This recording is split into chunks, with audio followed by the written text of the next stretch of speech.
Deep in the countryside of rural Virginia, there once stood the abandoned remains of an estate locals called Blackwood Manor.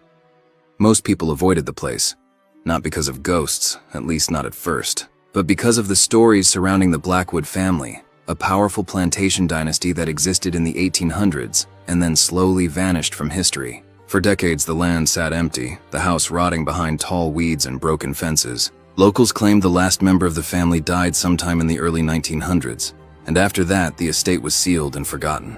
Then, nearly a century later, a historian named Dr. Sarah Chen arrived. She had been researching lost family archives in Virginia when a distant relative of the Blackwoods allowed her to inspect the abandoned estate. Inside the crumbling mansion, Sarah expected to find typical historical records: old letters, property ledgers, and family portraits. Instead, behind a false wall in the manor's dusty library, she discovered something disturbing. Hidden away was a private archive. Boxes filled with birth records, family trees, plantation journals, and dozens of old photographs. The earliest journal was written in 1847 by the plantation's founder, Ezekiel Blackwood. But as Sarah read through the records, a horrifying pattern began to appear. Generation after generation, the Blackwood men had forced a single woman into their bloodline, binding her to the family and forcing her to produce the next heir.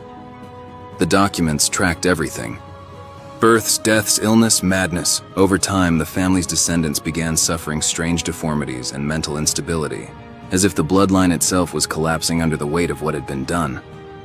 But the most disturbing discovery wasn't in the journals. It was in the photographs. The pictures spanned decades. Clothing styles changed. Years changed. Faces changed. But one thing did not. In every photograph, standing beside the Blackwood men, was the same young woman. Her clothing evolved with each decade, but her face, her eyes, never aged. At first, Sarah thought it was coincidence, but the resemblance was too perfect. Then she reached the final journal entry written by the last known Blackwood heir shortly before his death. On nearly every page, one sentence had been written again and again, over and over, as if the man had been terrified. The words were simple: "She is coming." Sarah closed the journal and looked again at the photographs. The same woman stared back at her, and for the first time since entering the house, Sarah felt something standing behind her.